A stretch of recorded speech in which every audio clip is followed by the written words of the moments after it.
feliz em ver essa entrega, essa disposição de todos e de muitos a madrugada toda, e eu sei que é um desafio, sem dúvida nenhuma, madrugadas frias, mas eu quero consolar você e com uma certeza tão grande no meu espírito de que a Bíblia está cheia de mensagens, de que tudo que nós fazemos para o reino, quando nós buscamos a Deus, isso não será tirado de nós. Muitas coisas nós já fizemos aí para trás que não foi para o reino, foram sacrifícios inúteis. Mas tudo que nós fazemos para o reino não pode ser tirado de nós. Ou seja, quando você para e diz, não, eu vou fazer uma coisa que eu não fiz, ou eu vou fazer um pouco mais, eu vou andar uma milha a mais, eu vou buscar Deus de uma maneira que eu ainda não busquei. A recompensa é muito grande. Eu sei porque eu me lembro ainda, de eu pequena, e a minha mãe tinha uma caravana e ela colocava,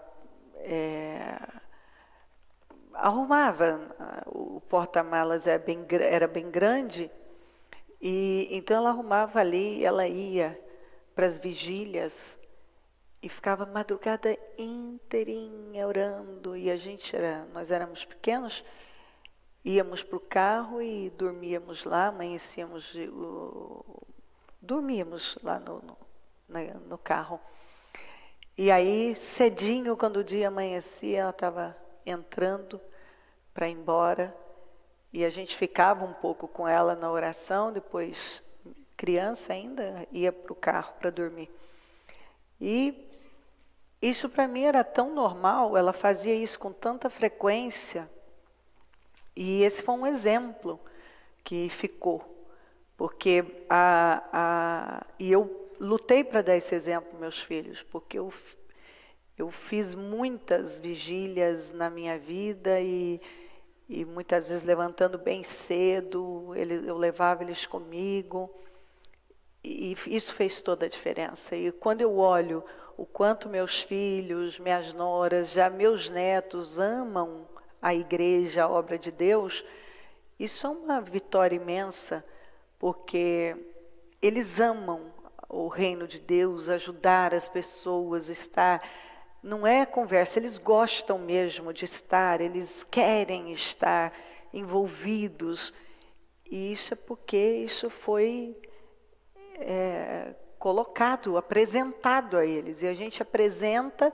sem dificuldade e mostra que é uma bênção, é uma vantagem, e isso é que é vantagem, você usar o seu tempo para buscar Deus. Outro dia alguém me mandou uma mensagem, disse que era viciada em festa do peão e que se a festa durasse 3 dias, estava lá os 3 dias, 4 dias estava lá, se uma semana estava lá, e que a vida era viajar para lá e para cá, e que não tinha problema de passar a madrugada inteira ou o que fosse, e que não tinha atingido nada, construído nada, nada, nada, nada. E disse, desde o dia que eu comecei a jogar aquela energia que eu jogava, e aquele tempo, a minha vida que eu joguei naquilo, e comecei a jogar em Deus, eu comecei a conquistar, eu comecei a atingir, eu fui para outro nível, minha vida passou a andar de uma outra maneira. E o tempo em que eu estava lá, eu tive meus prazeres, mas eu não tinha alegria, eu não tinha paz e não tinha conquista, não tinha realização. Mas quando eu comecei a pegar minha vida e colocar em Deus, eu comecei a ter uma alegria, uma paz, uma realização, conquistas, coisas sólidas. O que ela não conseguia conquistar, ela começou a conquistar em tudo na vida. Bom emprego, patrimônio, enfim. Mas só quando ela pegou todo aquele tempo e energia que eram jogados para coisas que passam, e começou a jogar em Deus, que é o que a gente faz. Cada propósito como esse, orações da madrugada, a própria quinta 24 horas que a gente faz já há tanto tempo e é tão forte, tão transformador. Jejuns, orações, você está jogando a sua vida em Deus. E isso ninguém pode tirar de você. É uma colheita, a colheita é certa e Deus vela pela sua palavra para cumprir. Vamos então aqui para a mensagem do encerramento, as mensagens que o Senhor me deu. 2 Reis 5:10. Eliseu enviou um mensageiro para lhe dizer: vai e lave-se 7 vezes no rio Jordão. Sua pele será restaurada e você ficará purificado. Mas Naamã ficou indignado e saiu dizendo: eu estava certo de que ele sairia para receber-me, invocaria em pé o nome do Senhor, o seu Deus, moveria a mão sobre o lugar afetado e me curaria da lepra. Não são os rios de Abana e Farfar em Damasco melhores do que todas as águas de Israel? Será que não poderia lavar-me neles e ser purificado? E foi embora dali furioso. Mas os seus servos lhe disseram: meu pai, se o profeta tivesse pedido alguma coisa difícil, o senhor não faria? Quanto mais quando ele apenas diz que se lave e será purificado. Assim ele desceu ao Jordão, mergulhou 7 vezes, conforme a ordem do homem de Deus, e foi purificado. Sua pele tornou-se como a de uma criança. Essa palavra, ela é bem conhecida, do Naamã, que era um sírio, leproso, tudo estava comprometido. E ele tinha levado em uma das suas batalhas uma menina de Israel que se tornou sua escrava, e essa moça apresentou o profeta que era Eliseu. E ele foi para lá. Só que ele idealizou um monte de coisas, e Eliseu, um homem muito prático, inclusive ele estava trabalhando exatamente esse problema dele, que provavelmente essa lepra era um fruto maldito daquele espírito orgulhoso que habitava nele. Porque a gente sabe que Deus se opõe, Deus frustra os orgulhosos, mas Deus dá graça aos humildes. Então, ele idealizou algo e não aconteceu como ele havia idealizado. E aí ele ficou furioso. Ele ficou tão revoltado e foi embora. Você vê que era como se ele não tivesse lepra. Ele até esqueceu que ele tinha lepra. Mas peraí, você está aqui pela lepra? Você queria o quê? Quer dizer que mais vale que o profeta tivesse vindo, colocado a mão, dado a atenção que você queria, ou você simplesmente ser curado? Você quer ser curado? O que você quer então? Às vezes as pessoas nem sabem o que elas querem. Um homem tão mostra que era tão importante, aqui nós vemos, parecia que ele não sabia nem o que ele queria. Então o ponto aqui dessa palavra é para alguém que o Senhor está dizendo: olha, vai e faça o que eu estou orientando você a fazer. Talvez você idealizou uma coisa, você botou muita coisa na cabeça e tem muito orgulho aí. E o orgulho mata, o orgulho rouba, o orgulho vai levar você a um nível de frustração. E às vezes nós não queremos aceitar fazer algo, nós não queremos fazer exatamente por orgulho. Então essa foi a primeira palavra que o Senhor me deu quando eu fui buscar para essa volta. E o Senhor disse sobre pessoas que estão prestes a perder vitórias por conta do orgulho. Não faça isso. Quando esse homem foi e fez exatamente, ele também teve que perseverar naquela atitude, mergulhar 7 vezes. Ele teve que se submeter. Ele já estava diminuindo tudo. Ah, mas os rios de Abana e Farfar, ainda mais, são melhores do que o Jordão. Ele não tinha entendido. Para ele era o rio, não tinha a ver com o rio, tinha a ver com fé, uma atitude de obediência. Às vezes nós confundimos. Ah, mas o que isso tem a ver? Ah, o que rio tem a ver? Então, se é só para tomar banho, eu vou lá para o Abana e para o Farfar. Não, meu filho, não é. Não é rio, não é a água que vai te curar. É a fé numa palavra liberada para a sua vida. É a fé. Você coloca a sua fé numa palavra que foi liberada para a sua vida. E que muitas vezes é difícil.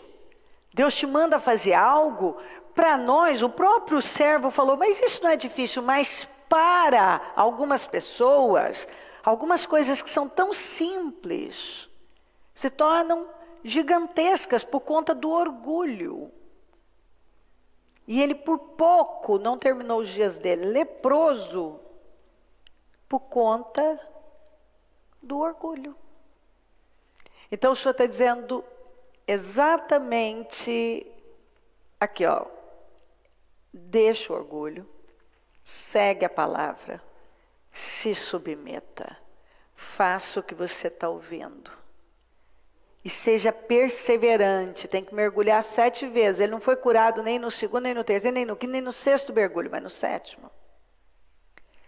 Se submeta àquilo que você não quer se submeter, porque você idealizou, imaginou que ia ser assim, não sei o quê. E o Senhor está dizendo, vai, segue o que você está ouvindo, porque você vai ver o que eu vou fazer. Pois ele viveu um milagre tão grande, que a partir dali, ele não quis mais, ele se rendeu ao Senhor, ele creu no Senhor e passou a adorar para o resto da vida dele o Senhor.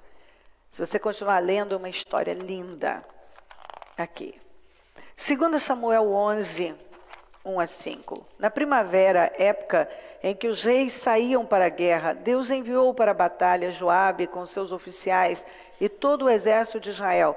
E eles derrotaram os amonitas e cercaram Rabá, mas Davi permaneceu em Jerusalém. Uma tarde, Davi levantou-se da cama e foi passear pelo terraço do palácio. Do terraço viu uma mulher muito bonita tomando banho e mandou alguém procurar saber quem era.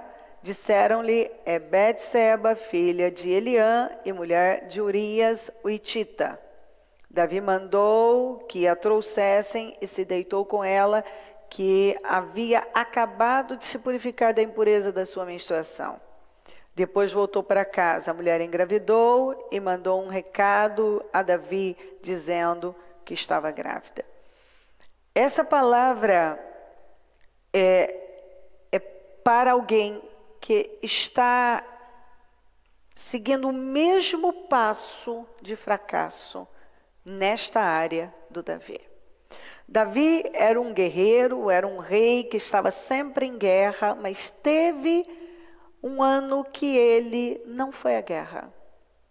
E eu sempre falo que as guerras são muito importantes porque elas nos mantêm vivos, acesos e atentos. E foi no momento de distração, você veja que ele não foi, ele ficou em Jerusalém, naquele dia ele levantou tarde, aqui ó, levantou-se, uma tarde, Davi levantou-se da cama e foi passear pelo terreno. Você vê que ele estava ocioso. Você vê que ele estava distraído. E quando você está ocioso, você está distraído, a sua cabeça está vazia, muita coisa pode acontecer. Ele viu a mulher que foi nitidamente uma isca, mas antes ele mandou saber quem era a mulher. Ele tinha a ficha completa dela. Ele sabia o que significava aquela mulher. Então, o ponto é, há coisas que nós nos envolvemos, que nós sabemos muito bem no que estamos nos envolvendo. Nós temos total consciência do que aquilo é, do que aquilo significa e do que pode trazer para nós. E quando que nós começamos a passar por cima de todas as evidências e alertas de Deus? Quando nós estamos distraídos, ociosos, e começamos a nos acomodar mantendo aquele espírito. Você está com um espírito que já está te distanciando de Deus e você começa a se acomodar. Isso vai trazer problemas. Pois esse homem passou por cima de tudo que ele sabia, de tudo que ele tinha consciência.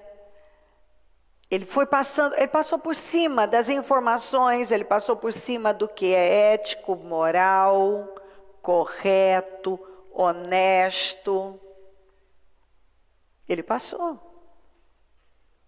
Ele foi passando por cima. Por fim, a mulher tinha acabado de se purificar da sua impureza da menstruação. O que significa? Ela estava no período fértil. Ele era um homem experiente, ele sabia, está aqui, o nome do pai, do marido, pós-menstruação, ele tinha a ficha toda. E ele passou por cima de tudo. Então, pode ser algo relacionado a isso? Sim, pode. Mas nós temos que pegar algo bem mais profundo. Eu acredito que essa palavra é para alguém que está passando por cima de tudo que está aí, evidente. Não faz isso, que isso vai te colocar num problema que talvez você nem consiga sair dele. Não, você tem as informações, você sabe, você tem consciência que isso é errado. Você tem consciência que isso não está certo. Você tem consciência que isso vai ser problema para você. Não passa por cima de tudo que está aí na cara, evidente.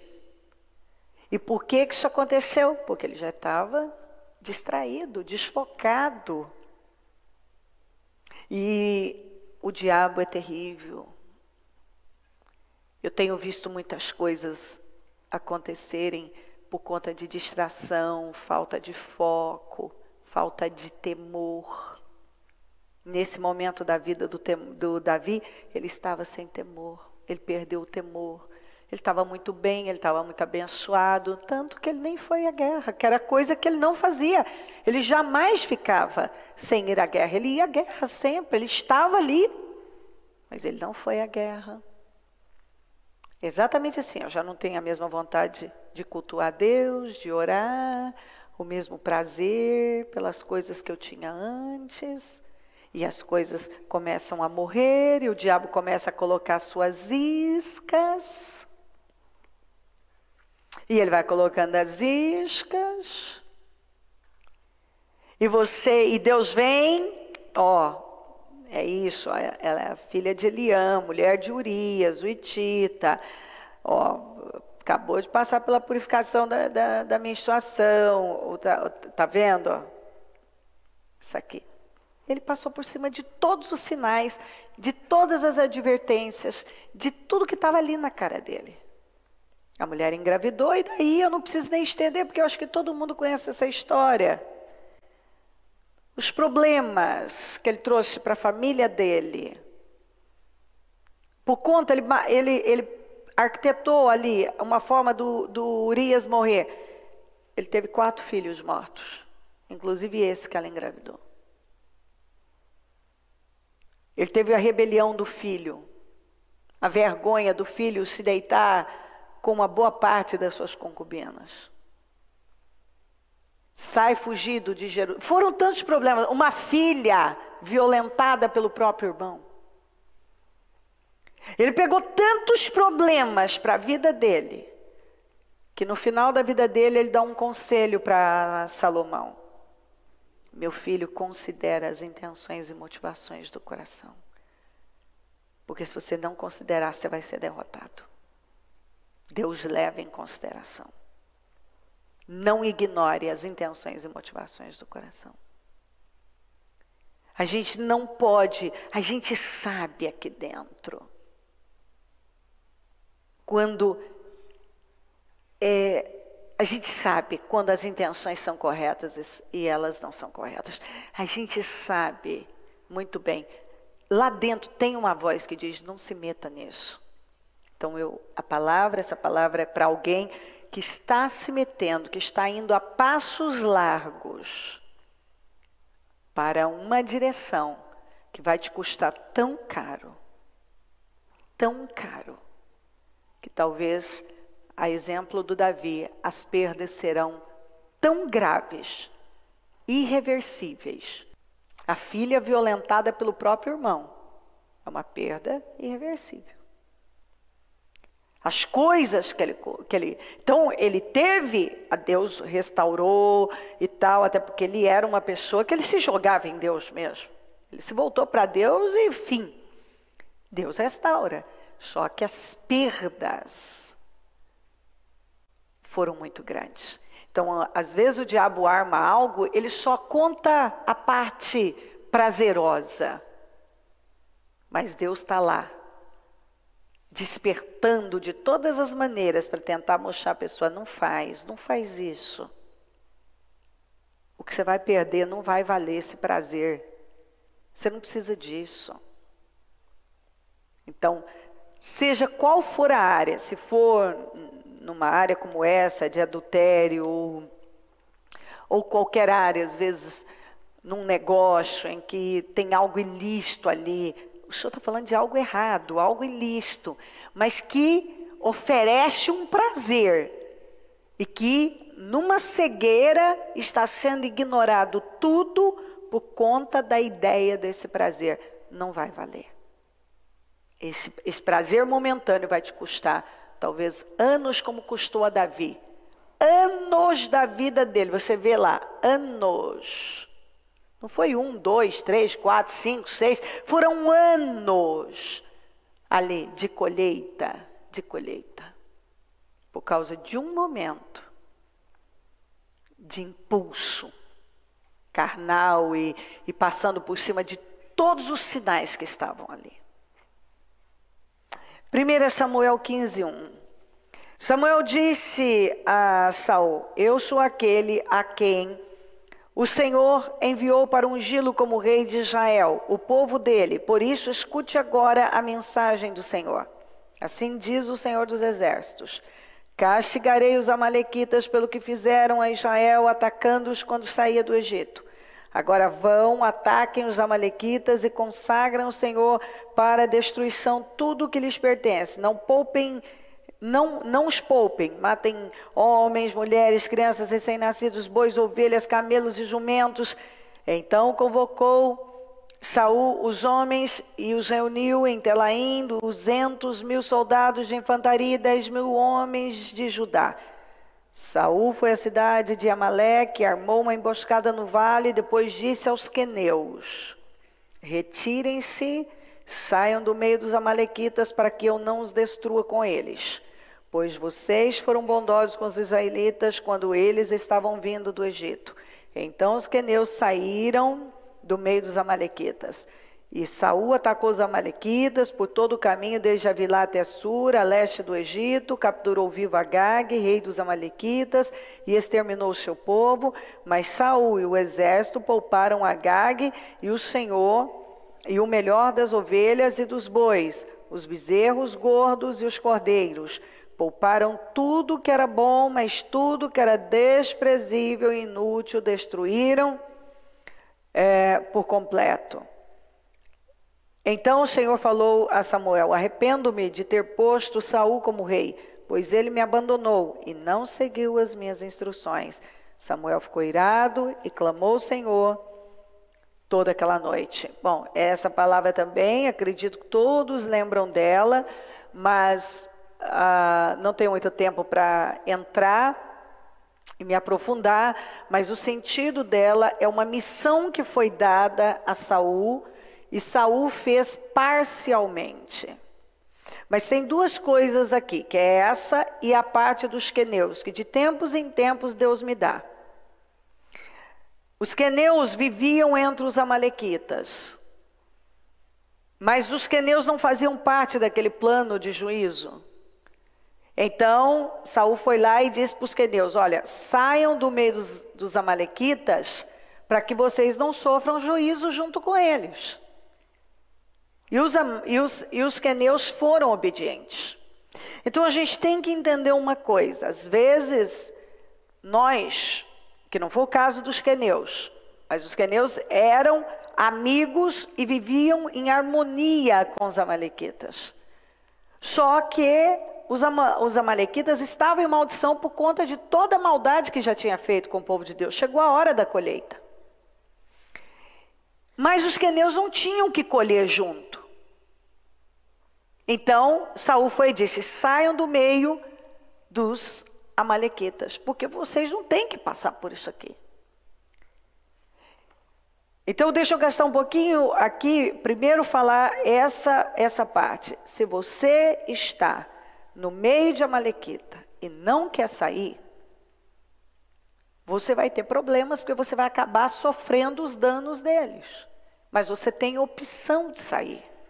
Então, um conselho para quem está num lugar que não tem que estar mais, envolvido com pessoas que não tem mais que estar, por mais que você até goste dessas pessoas, mas se elas estão vivendo uma vida fora do padrão de Deus, elas vão ter problemas. E isso não é bom para você. Se você quer uma nova vida, se você quer uma vida abençoada, você tem que fazer como os queneus: saia do meio de quem está em maldição. Saia, você não tem que conviver. Você não tem mais que estar aqui no meio deles. Então o convite a sair foi muito prudente: saia. Vocês podem evitar esse sofrimento. Tem coisa que a gente pode evitar na nossa vida e às vezes não evitamos por conta de bobagem, sabe? Bobagem, a pessoa fica lá: ai não, mas o que eu vou fazer? Sair, meu filho, só isso, saia. Ai, mas aquele é meu amigo e tal, mas às vezes não é mais um bom amigo, talvez não é mais o que Deus tem para você, talvez a influência dessa pessoa não é boa para você, esse ambiente que você tem estado tem prejudicado a sua vida, não é o que Deus planejou para você. Não é se tornar inimigo dos amalequitas, mas é não conviver mais, porque a influência, havia uma carga sobre os amalequitas que ia atingir os queneus, mas só se eles não saíssem. Então às vezes está muito claro, Deus está dizendo: saia disso, para que eu possa fazer uma obra poderosa na sua vida. Saia disso. Você não tem que passar por isso, você está passando porque você está aí, saia. Essa é uma parte. Saia de lugares, de ambientes, do meio de influências que Deus já disse para você: isso não é para você, isso não vai fazer bem, não é o padrão que eu tenho para você, isso vai te roubar. Você vai passar por coisas que você poderia evitar, então saia. E a outra é exatamente o que Saul fez. Saul recebeu uma direção de Deus para ele fazer uma obra completa ali, uma obra inteira, sem deixar sobrar nada, faltar. Mas ele não fez ao modo de Deus, ele fez ao modo dele, ele fez do jeito dele, e aquilo não foi bom. Ali ele já pegou problemas para a vida dele, que ele poderia ter evitado, que não era o plano de Deus. Porque obediência parcial não é obediência, é desobediência. E o que eu vejo é pessoas querendo viver a glória de Deus e manter bênçãos e viver coisas grandiosas com uma obediência parcial. Então, o sentido agora dessa palavra é obediência parcial. Eu faço, mas faço do meu jeito. Eu faço parte, mas não faço tudo. Eu faço o que eu acho conveniente. Eu acho que eu faço aquilo que eu acho que tá bom. Eu faço parte. Eu destruo com tudo que eu acho que é desprezível, mas eu reservo aquilo que eu acho que é bom. E ele fez isso por causa de influência. Depois ele tentou de todas as maneiras transformar aquilo numa coisa boa. E ele ouviu do Samuel que obediência é mais do que sacrifício, porque ele queria jogar para o lado do sacrifício. Não, eu deixei para sacrificar. Não. Obedecer é melhor do que sacrificar. Você tem que obedecer. Obedecer vem em primeiro lugar. Eu não botei essa passagem, mas se você ler ela inteirinha, você vai encontrar isso. Obedecer vem em primeiro lugar. Você quer uma vida poderosa, você quer terminar o seu ano como o melhor ano da sua vida, não obedeça parcialmente. Se Deus te mandou fazer algo, vai lá e faça e ponto final. Se Deus te deu uma direção, vai lá e faça como tem que ser feito. Obediência parcial não é obediência, é desobediência. Obediência parcial não é obediência, é desobediência. Você dá o que é conveniente, você faz o que é fácil, você faz o que aquilo que você acha que é melhor. Mas Deus não está pedindo para Cléo, qual a sua opinião, Cléo? Não, Ele está dizendo, Cléo, faça assim. Então, Senhor, mas eu acho, Cléo, eu não pedi para você achar. Eu não botei para você votar. Eu não pedi para você votar. Eu estou dizendo para você, você quer muito, Cléo? Quero, Senhor, então faça o que eu estou falando. Você não vai me obedecer parcialmente e esperar que eu vá fazer tudo o que você espera que eu faça na sua vida. Então assim, você vai guardar essa frase. Obediência parcial, não é obediência, é desobediência.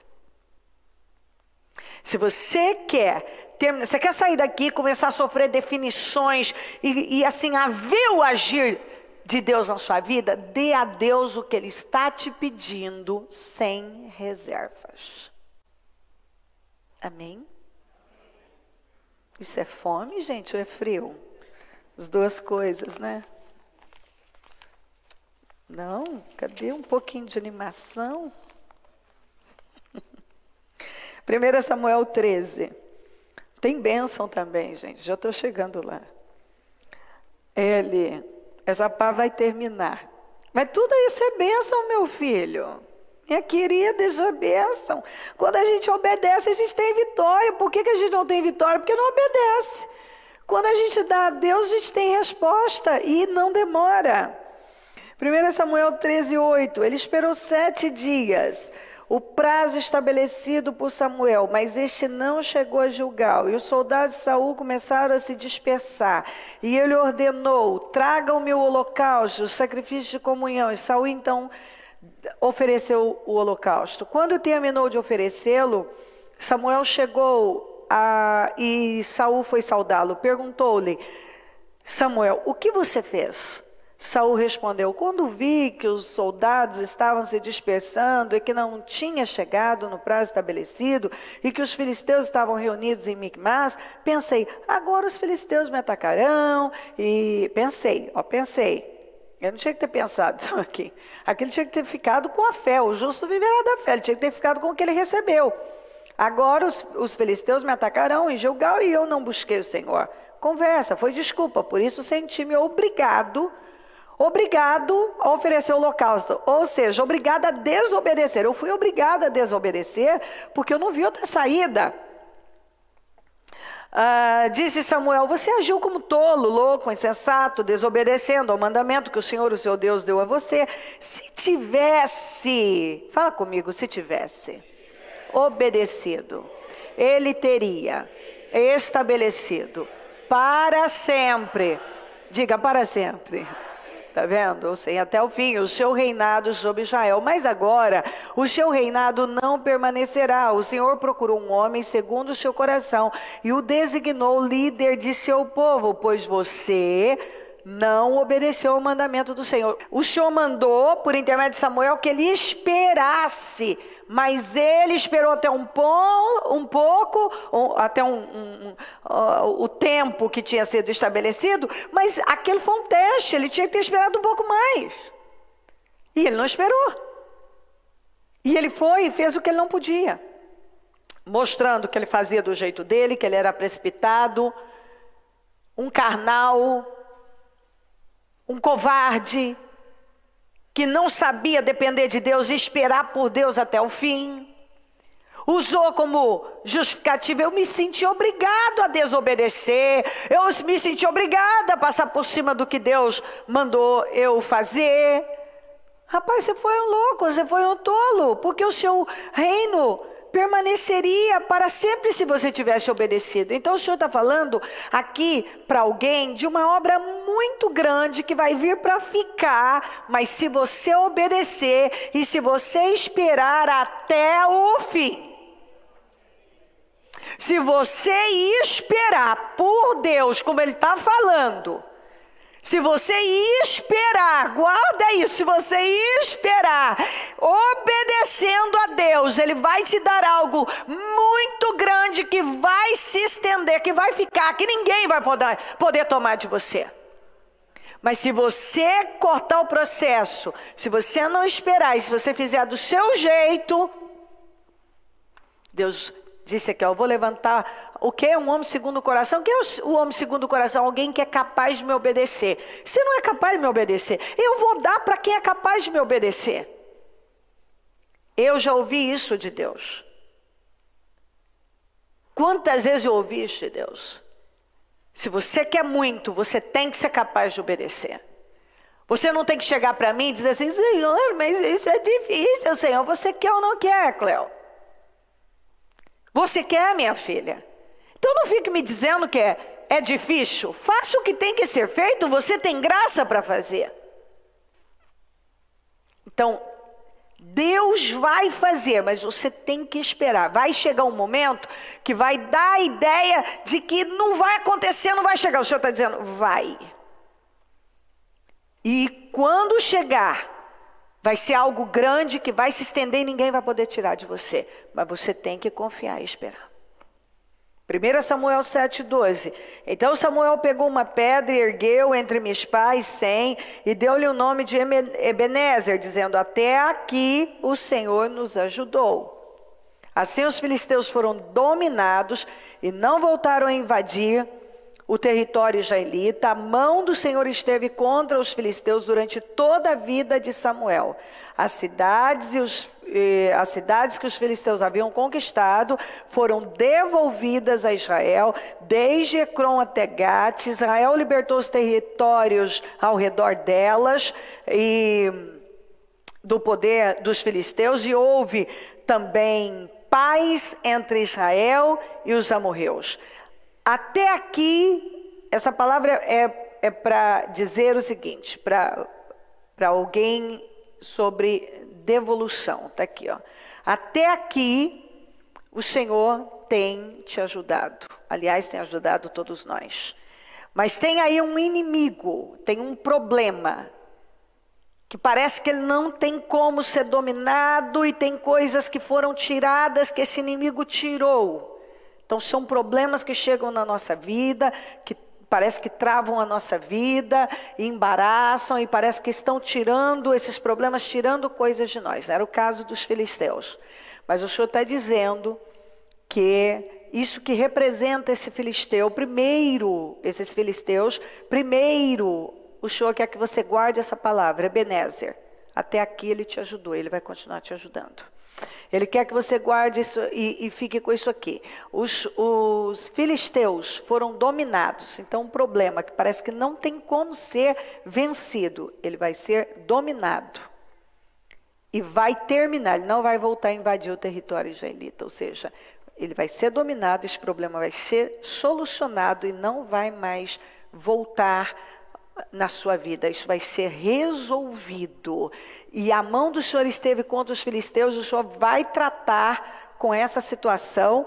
E aquilo, as cidades que haviam sido conquistadas, as cidades que os filisteus haviam conquistado, foram devolvidas a Israel. É algo que você perdeu que estava na mão desse inimigo, que vai ser devolvido a você. Então está falando de uma restituição. De uma restituição grande aqui. E de uma libertação, porque Israel libertou os territórios ao redor delas do poder dos filisteus e houve paz. Então o Senhor está falando de inimigos, de situações que parecem sem controle, que serão dominadas, está falando de restituição na sua vida, está falando de uma libertação de um problema dificílimo, e o Senhor está dizendo que vai haver paz, você vai entrar num tempo de muita paz e restauração e mudanças. É um tempo diferente como Israel entrou. Você vai entrar num tempo que você ainda não viveu, um tempo pleno, um tempo de plenitude. Você vai entrar em nome de Jesus Cristo. Amém? Obrigada, Jesus. Ruth, amém, amém, amém, para o Senhor Jesus. Ruth 4, 5, 6 e 9. Boaz, porém, lhe disse: no dia em que você adquirir as terras de Noemi e da Moabita Ruth, estará adquirindo também a viúva do falecido para manter o nome dele em sua herança. Diante disso, o resgatador respondeu: nesse caso não poderei resgatá-la, pois poderia pôr em risco a minha propriedade. Resgate a você mesmo, eu não poderei fazê-lo. Então Boaz anunciou aos líderes e a todo o povo ali presente: vocês hoje são testemunhas de que estou adquirindo de Noemi toda a propriedade de Elimeleque, de Quilom e de Malom. O entendimento que eu tive dessa palavra para falar, para entregar, é que havia uma lei de resgatador, alguém da família, quando no caso da Noemi era viúva, tinha as terras do marido, mas precisava de um resgatador. E o Senhor Jesus é o nosso resgatador. Mas o ponto aqui, para se entender essa palavra, é que tinha alguém, duas pessoas, que era o Boaz e uma outra que era da família, mas esse outro vinha em primeiro lugar, ele tinha o direito.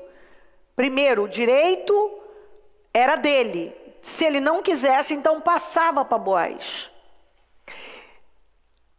O que eu entendi é o seguinte: é de algo que alguém quer muito, provavelmente uma negociação, não sei, talvez um emprego, algo que quer muito, mas tem alguém que tem o direito, que está na sua frente, que ele tem a prioridade, essa palavra que eu estou procurando, a prioridade é dele, então assim, tem que esperar por ele, é dele, e se ele não sair da frente, isso não pode vir para suas mãos.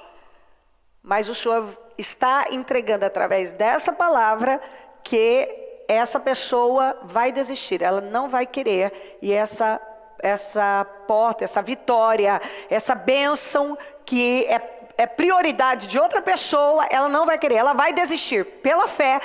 Por amor ao que Deus tem com você, ela vai desistir e essa vitória vai vir para suas mãos, vai ser sua. O Senhor está dizendo que exatamente como foi aqui, o resgatador que tinha prioridade, desistiu, automaticamente passou para Boaz. Então Boaz teve ali a condição de resgatar tudo e de possuir e também de se casar com a Ruth, que é outra palavra que eu vou entregar. Então, alguém que estava com medo, meu Deus, não tem a prioridade é do outro, ele está na minha frente, alguém está na sua frente, Deus vai tirar ele da sua frente e vai botar isso nas suas mãos. E eu acredito que é uma grande vitória. Alguém está, se não é aqui, fora, está esperando essa resposta e ela vai vir. Parece que não, parece que essa pessoa não vai desistir, ela vai, porque Deus está nisso, essa vitória é sua. Ele já mandou a palavra para dizer, essa vitória é sua.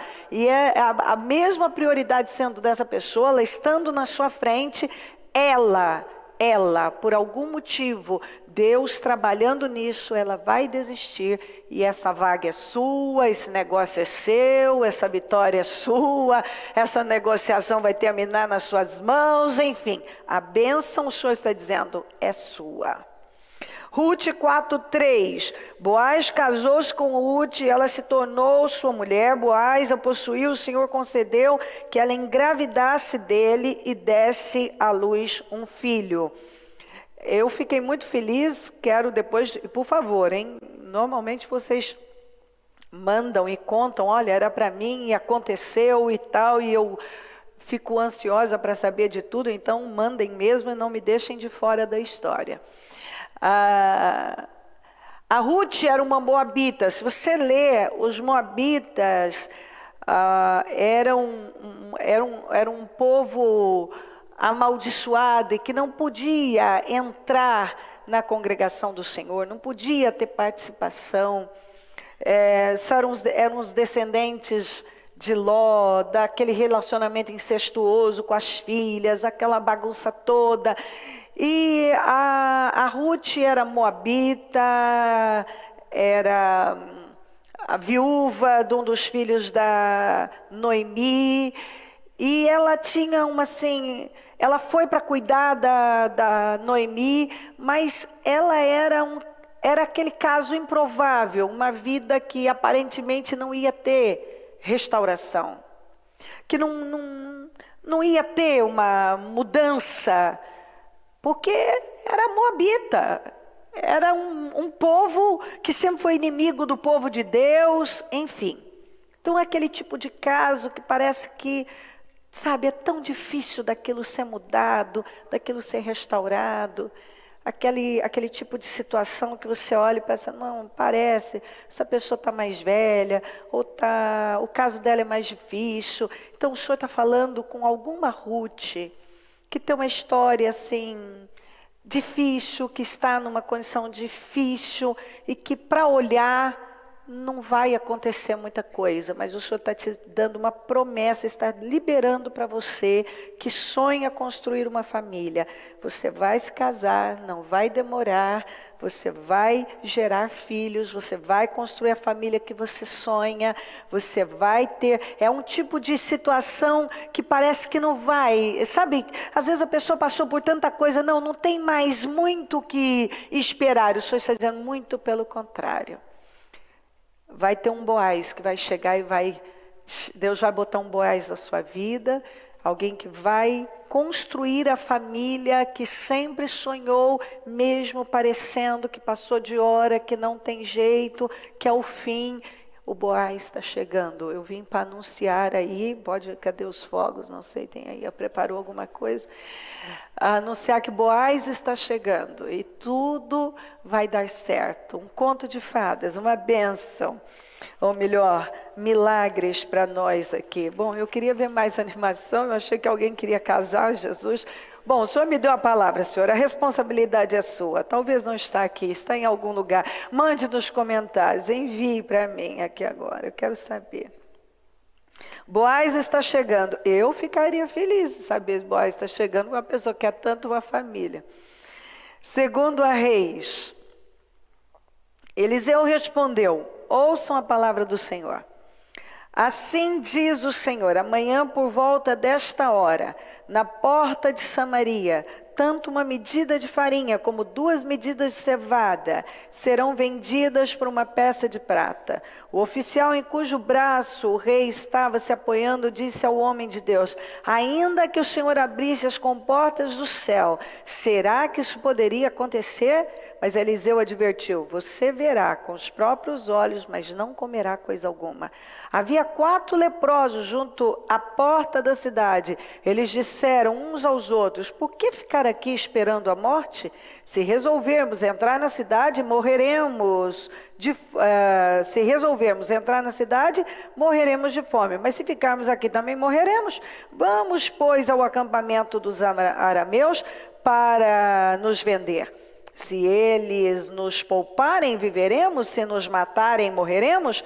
Ao anoitecer, eles foram ao acampamento dos arameus. Quando chegaram às imediações do acampamento, viram que não havia ninguém ali, pois o Senhor tinha feito os arameus ouvirem um ruído de um grande exército com cavalos e carros de guerra, de modo que disseram uns aos outros: ouçam, o rei de Israel contratou os reis dos hititas e dos egípcios para nos atacarem. Então, para salvar a sua vida, fugiram ao anoitecer, abandonando tendas, cavalos e jumentos, deixando o acampamento como estava. Essa situação ela é fortíssima, é para alguém que está vivendo algo muito forte, muito difícil.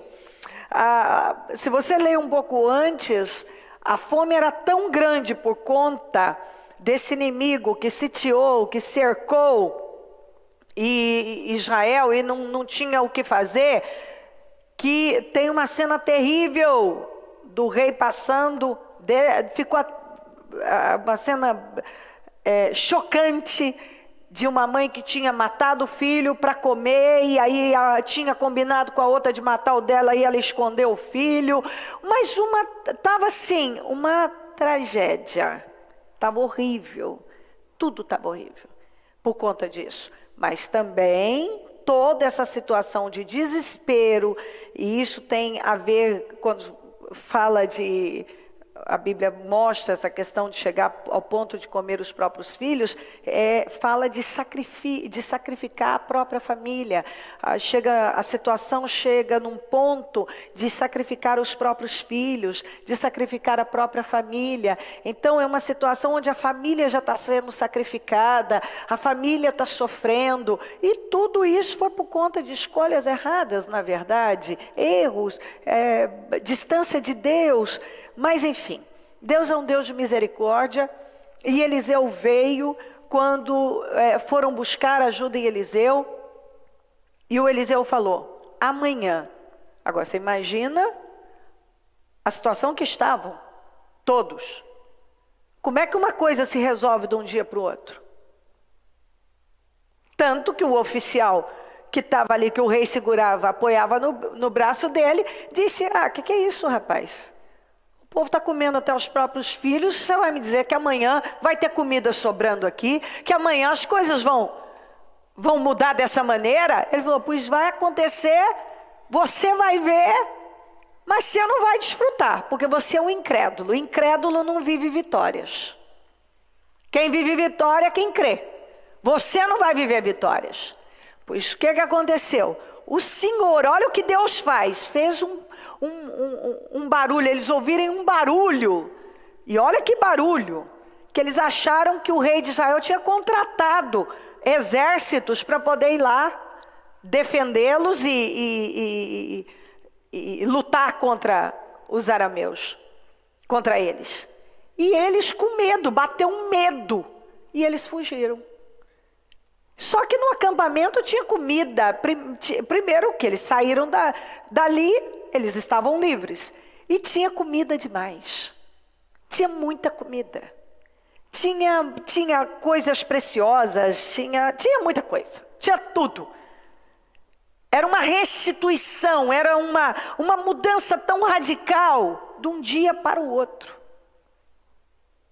E interessante que tinha 4 leprosos na porta da cidade, e de repente bateu, né? Acendeu a luzinha, na verdade era Deus, o Espírito Santo, e eles disseram: se a gente ficar aqui, vamos morrer. Se a gente for lá, a gente corre o risco de morrer, quer saber? Já que a gente vai morrer de qualquer jeito, vamos arriscar. Eu amo isso. E quando eles arriscaram, eles chegaram lá, o acampamento estava vazio, não tinha ninguém, mas tinha ouro, tinha prata, tinha comida, tinha roupa, tinha tudo.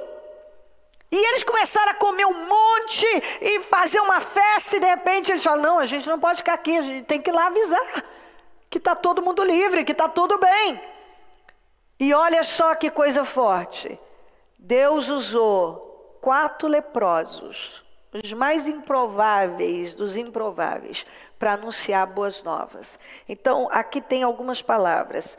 Deus está falando para pessoas que hoje não se sentem capazes e que têm medo de arriscar, que estão como esses leprosos que estão ali travados com medo, o Senhor está dizendo, faça como eles, arrisque, porque você vai ser um anunciador de boas novas. Arrisque, porque você não só vai dar de cara com bênçãos, como você vai levar bênçãos para as pessoas. Então, esses leprosos ficaram marcados como anunciador de boas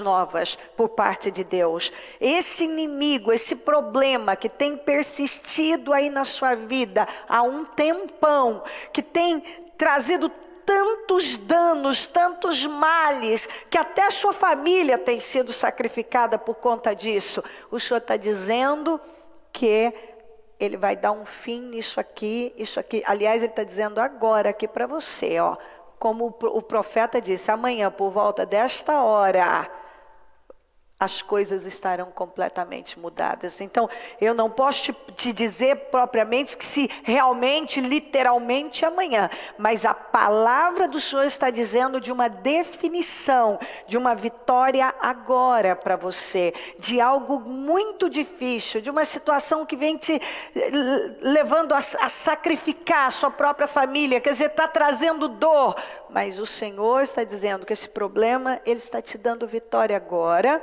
Ele está resolvendo, isso não vai mais te assombrar, isso não vai ter mais poder aí, não vai mais estar rodeando a sua vida como estava lá, sitiando Israel. Isso não vai ter mais peso nem poder sobre a sua vida.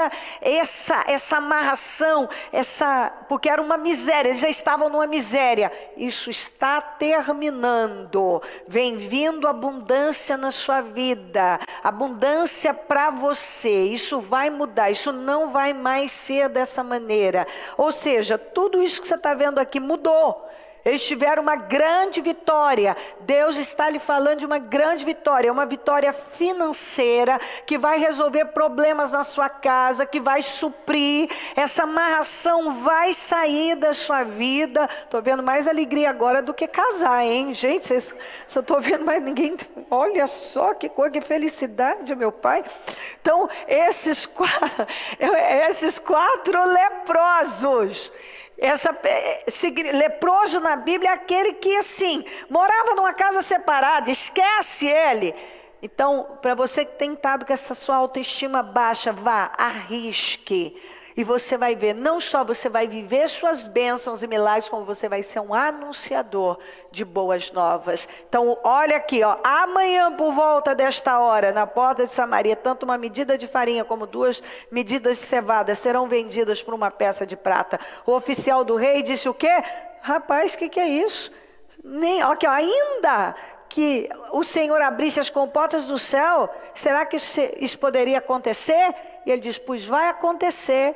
E você vai ver, mas você não vai viver. Então não seja incrédulo. Cada palavra que Deus te entregar, anota, porque eu estou há muitos anos no Senhor e posso te dizer que tudo que Ele fala pela palavra acontece. Se Ele está dizendo que Ele está definindo situações muito difíceis, pessoas estão numa situação sem saída, eles estavam sem saída, mas Deus vai te abrir uma porta, uma saída tão grande, uma vitória tão grande que vai mudar radicalmente a situação que você está. Creia nisso. Obrigada, Jesus. Obrigada, Deus. Aí eu não estou falando? Que olha quanta animação. 1 Reis 9:25. Estou terminando. 3 vezes por ano, Salomão oferecia holocausto e sacrifício de comunhão no altar que havia construído para o Senhor. E ao mesmo tempo queimava incenso diante do Senhor. E Salomão concluiu o templo. Essa palavra é para alguém que tem feito todos os propósitos, todos os anos, e tem esperado pela conclusão de algo muito grande. O templo, concluir o templo, era algo muito grande e não era uma tarefa fácil. Mas primeiro a Bíblia diz que ele era um homem que oferecia seus sacrifícios e holocaustos ao Senhor, ou seja, ele era fiel em buscar a Deus, em estar vivendo para Deus. E a Bíblia diz, e Salomão concluiu o templo. Então, para você que tem permanecido no Senhor e buscado a Ele com essa fidelidade incansável, e vem esperando a conclusão de algo muito grande, você vai concluir agora. Você vai ter isso concluído.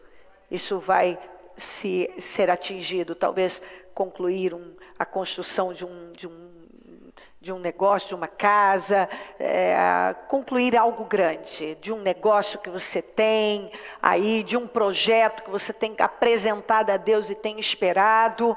O Senhor está dizendo, você vai concluir. E Salomão concluiu o templo, você vai concluir. Talvez pareça que até não vai conseguir terminar. Você vai terminar e vai terminar com excelência, porque o templo foi concluído com uma excelência e uma riqueza de detalhes, de cuidado, de tudo. Foi assim uma conclusão perfeita, nos detalhes, ouro, riqueza, fala de coisas muito bem feitas, muito bem concluídas. É o que o Senhor está dizendo. Em 2 Samuel 8,6 diz, o Senhor dava vitórias a Davi em todos os lugares aonde ia. Então, antes, ele enfrentou muitos desafios, mas Deus era com ele. Mas quando ele assumiu a posição de rei, havia uma unção na vida dele de vitórias, que Davi não tinha derrotas. Davi teve derrotas naquela situação que ele fez ali, naquele erro horrível, mas Davi era um homem que, se você vê aqui, para onde ele ia, ele tinha vitórias. Então o Senhor está liberando essa palavra para nós e deixando isso aqui bem claro para cada um de nós. Eu pego ela para mim e quero que você pegue com toda a fé. Da agora em diante, você vai carregar uma unção de vitória na sua vida. E onde você for, aonde for, o que for fazer, você terá o favor de Deus e terá a vitória do Senhor. Tudo que você intentar fazer vai terminar com vitória. Onde você for, Deus vai honrar e favorecer você. Onde ele ia, ele tinha vitória. Onde você for, você vai ter vitória. Pode confiar nisso. Obrigada, Deus. Pegue o seu propósito e vamos apresentar ao Senhor com muita alegria. Hoje Ele nos deu um pouco mais de referências, de palavras. Ele sabe por quê. E graças a Deus estamos aqui abertos para receber. Eu estou sempre aberta a receber a palavra do Senhor, porque eu sei que ela se cumpre. Uma palavra minha pode falhar, mas a palavra de Deus não falha. Mostra para Deus, nós estamos aí já há muitas horas orando, jejuando, buscando. Vamos mostrar a Ele, ó meu Deus, quanta gratidão eu tenho por poder estar aqui orando com teu povo. Senhor, abençoa. Nós estamos orando, nós estamos clamando, nós estamos buscando a tua face. E eu quero pedir, cumpra com a tua palavra na vida do teu povo, materializando, ó meu Deus, todas essas promessas e milagres. Senhor, materializa na vida da igreja, Senhor amado. Eu peço honra à fé dessa pessoa, Deus de Israel. Materializa sonhos e desejos e projetos. Restaura a vida dela. Restitua, reconstrua. Põe em ordem a vida dela. Materializa as vitórias que ela tem esperado. Honra a fé dela. Eleva essa vida. Leva ela para um outro nível. Honra, meu Deus. Vai encaminhando a vida dela. Oh, meu Deus, endireitando, aplainando. Senhor, agindo em cada área. Haja na vida dela. Haja na família dela. Haja nos negócios. Haja nos sonhos. Haja, meu Deus. É o ouro. Nós estamos clamando sem cessar. Responde, meu Deus. Responde a igreja. Responde, Jesus. Responde o nosso povo. Responde, Senhor. Responda a igreja. Essas pessoas que têm estado na tua presença orando, estão em jejum. Responde, Senhor. Responde, meu Pai. Vai respondendo. Eu repreendo todas as forças do inferno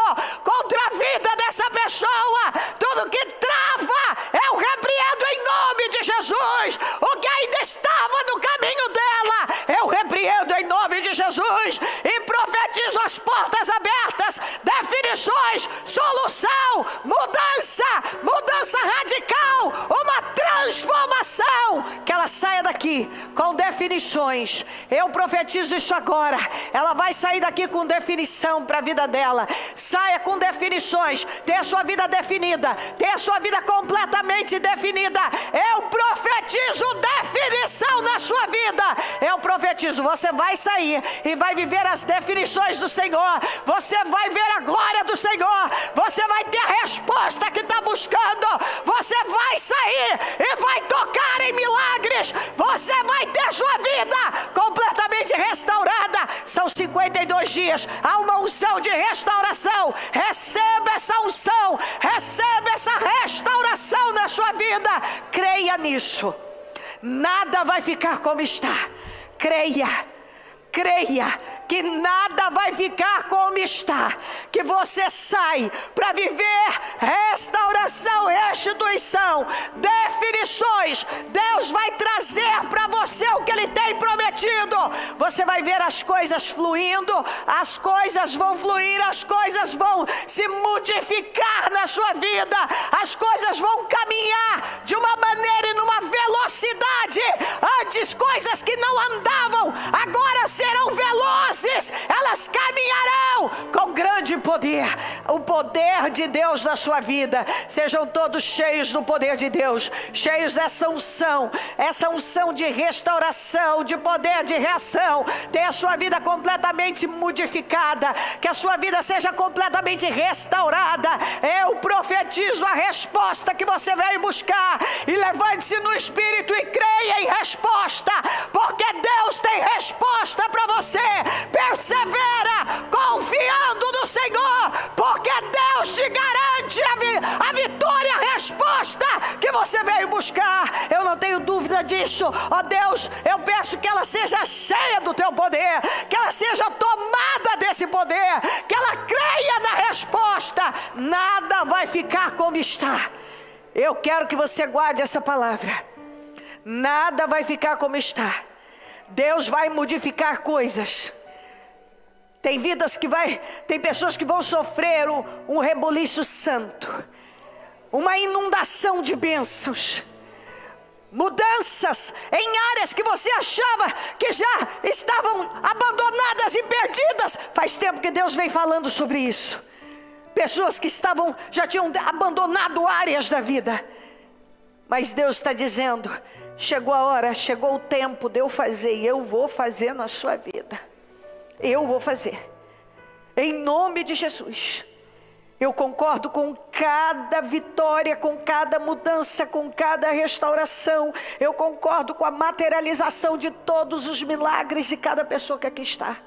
Eu ligo aqui na terra todas essas restaurações e milagres para que sejam ligadas no céu. Eu profetizo a restauração dessa vida. Eu abençoo lares, famílias, todos os lugares onde, meu Deus, essas pessoas precisam que o Senhor venha agir e colocar, ó meu Deus, elas precisam da sua intervenção. Eu peço, coloca a tua mão agora.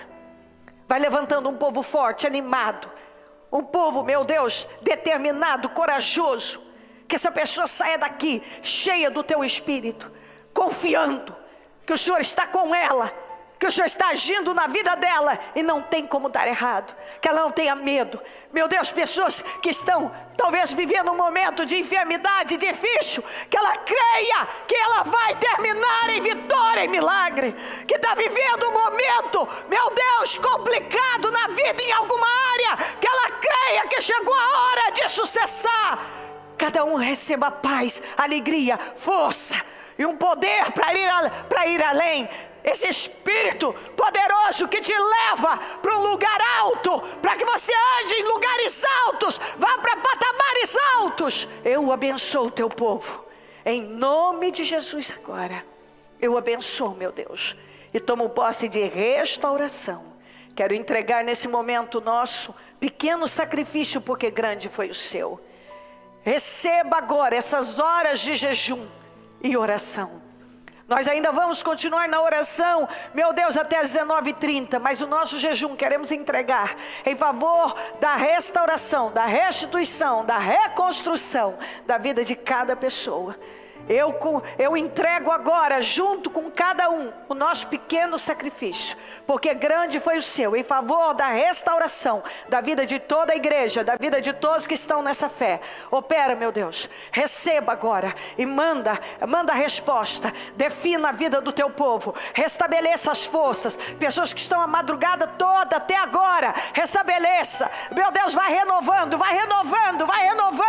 dá graça, dá o poder, leva cada um em paz, Senhor, os que vão voltar para o trabalho, vão para casa, leve em paz, todos confiantes, cheios do teu poder, cheios de unção, os que vão permanecer, que continuem focados, continue conosco, meu Pai, sustenta o teu povo, debaixo do teu sangue, um povo vivo, um povo alegre, um povo confiante, um povo que marcha, como Israel estava triunfante, ó meu Pai, um povo cheio de vida, um povo que crê num Deus que nunca falhou, num Deus que não vai falhar. O Senhor está dizendo claramente que não vai falhar, que o Senhor está conosco e a vitória é nossa.